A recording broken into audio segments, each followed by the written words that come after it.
Podcast Show.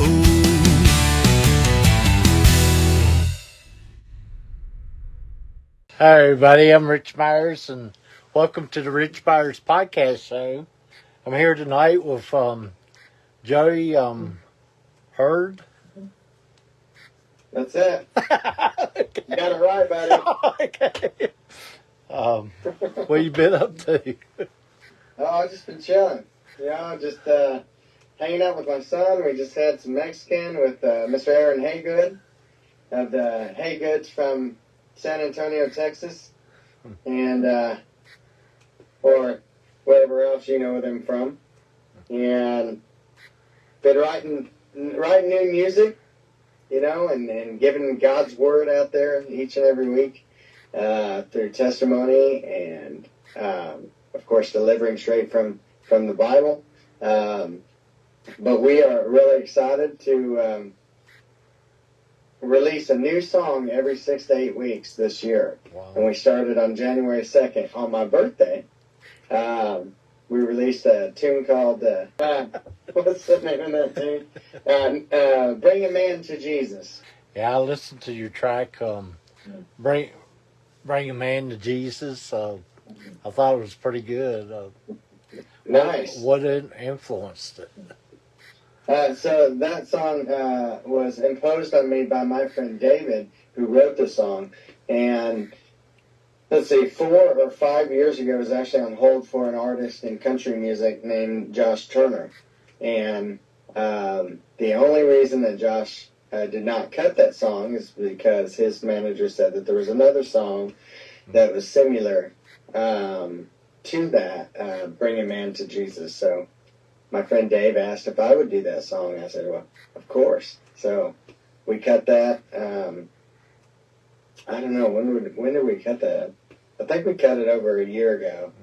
And then kind of life happened last year, so I had to put a lot of things on hold. We did a couple recording projects last year, but I don't think that was one. I forget. We're just doing song after song, I got enough for a new album right now, actually, so kind of working on a second album, it seems like, with the number of, but what we do these days, we release a single at a time, and that's just what we do in the music business, is release one single, market that, grab another single, market that, That's But I think Bring a Man to Jesus has a great story behind it, of a woman not giving up on her man and continuing to be prayerful over him, that, the Holy Ghost gets a hold of him and, sets him in the right direction. So it's kind of a two-way street right there, Let's take a listen to it. Sure, yeah. Will make me listen myself.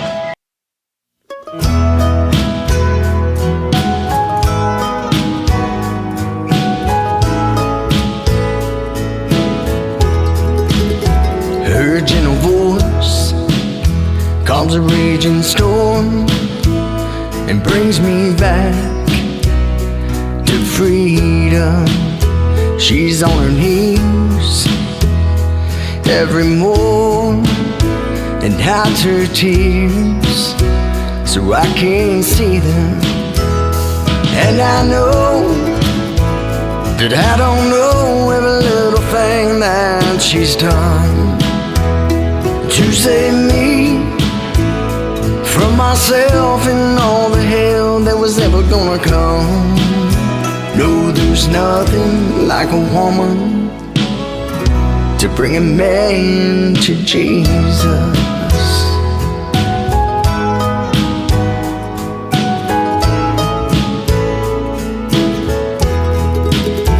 Her open arms give me strength when the valley's dark and my faith is sinking when I'm lost. Her firm belief guides me home like a shining beacon. And I know that I don't know every little thing that she's done to save me from myself and all the hell that was ever gonna come. No, there's nothing like a woman to bring a man to Jesus. No, there's nothing like a woman to bring a man to Jesus. Nothing like the comfort of her love. Nothing like her grace and selfless patience. Like the sweet breath of heaven above. Takes an angel, a saint, all the things I hate. No, there's nothing like a woman to bring a man to Jesus. No, there's nothing like a woman to bring a man to Jesus. Oh, yeah. Bring a man to Jesus. That's a pretty good song. At the very end, I'm not a bass vocalist, so I did my best there.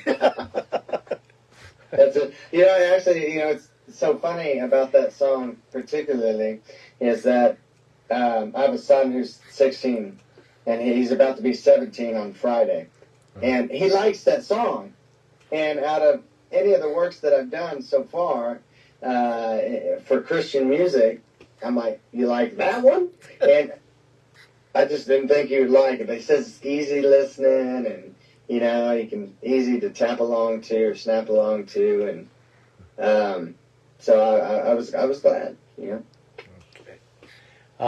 Do you got any other songs, concerts, and what's next? Oh sure, yeah. So in a few weeks we got a song written by 3 songwriters at Sony Music Publishing in Nashville. And they have the song plugger brought it to my manager's attention back there, and then my manager brought it to me, and I said, yeah, good storyline. It's a great song coming up. It's called Smaller Plans, and so we look forward to that one, and then about 6 weeks from there, so in a couple months, another song that I wrote I wrote with one of the other artists under the Bandhouse Music Group that I'm under in Nashville. His name's Garrett Huffman, and he's a fantastic artist in his own right. And he actually just got a Josie Award on the Grand Ole Opry stage 5 weeks ago. Wow. So that was pretty good. So I'm a little jealous about that. I'm like, okay, it's time for my Josie Award. But we wrote a song together called Forgive Them. And we really, really, really feel that song is going to have quite an impact and on people, and it's going to help people. And it's called Forgive Them. So, but those are the tunes, and we're going to go revisit and start to market tunes that like 5 other tunes that we've done. So we look forward to it. It's going to be a very progressive year. Especially, and we just pray that God guides our path and order our steps.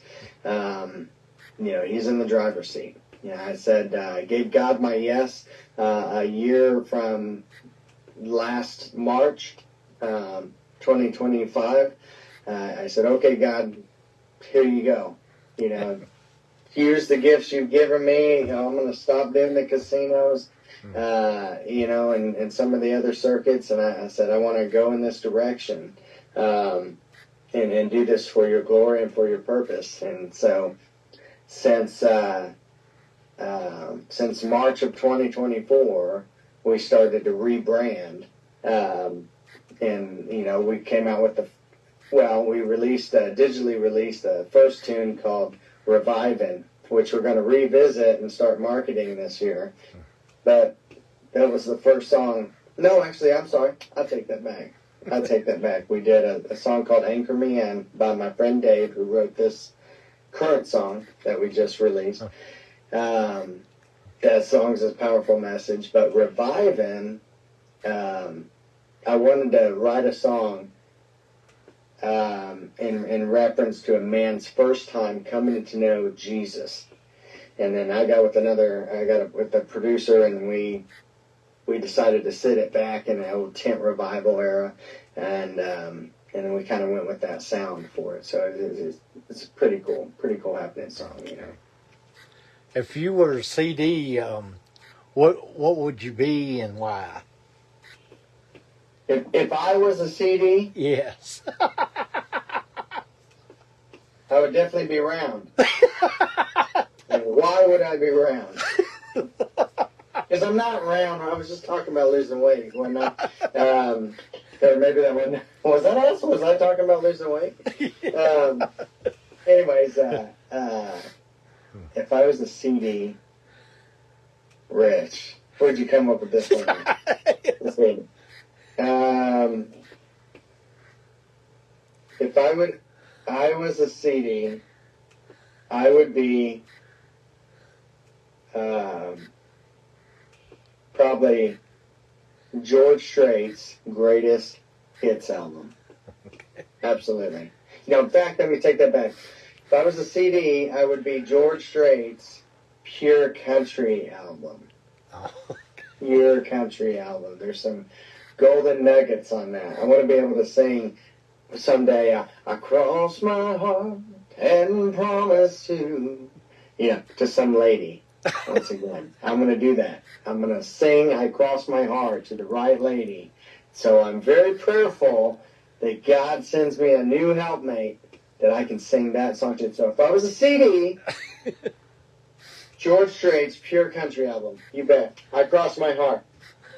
Look it up. Okay. Where can people go and see your videos, music, and events? You know, I always tell people to type Joey Hurd into Google, and it's very convenient. I'm the first few pages, but you can go to YouTube. That's a good place to go. You go for the music, you can go to Spotify. Please go to Spotify.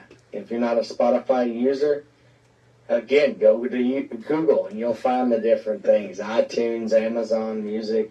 We really appreciate that. You can go to joeyhurd.com. I'm not sure what that looks like right now, but I'm sure it looks halfway decent. There's some good stuff on there. There's actually a Contemporary Christian Music Magazine article on the way. You can go to contemporarychristianmusicmagazine.com and find a Joey Hurd article and check that out. But I'd start with Google for sure. Okay. Or TikTok. You're always on TikTok. TikTok, clock shop. Yeah, I love that thing. I'm a little new to that. I'm pretty new to. I'm at least the last year. This past year, I started doing TikTok for the first time. Okay. Yeah. Yeah, that's definitely the saddest one. Okay. Well, thanks for being on the show tonight. I really enjoyed Thanks for it. having me.